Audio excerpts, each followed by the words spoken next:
குக்கிங்கில் இன்றைய சமையல் தகவல்.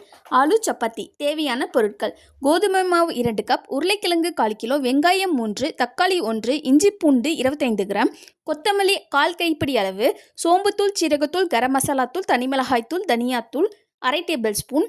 தேவையான உப்பு. 2 கப் கோதுமை மாவை உப்பு சேர்த்து பிசைந்து வைத்துக் கொள்ளுங்கள். வெங்காயம், தக்காளி சிறு துண்டுகளாக நறுக்கி, இஞ்சி பூண்டை சீவி எடுத்து வைத்துக் கொள்ளுங்கள். உருளைக்கிழங்கை வேக வைத்து மசித்து வைத்துக் கொள்ளுங்கள். செய்முறை: ஒரு பாத்திரத்தில் சிறிதளவு எண்ணெய் ஊற்றி, சிறிய துண்டுகளாக நறுக்கி வைத்துள்ள வெங்காயம், தக்காளி, இஞ்சி பூண்டை ஆகியவற்றை ஒன்றாக்கி வதக்கிக் கொள்ளுங்கள்.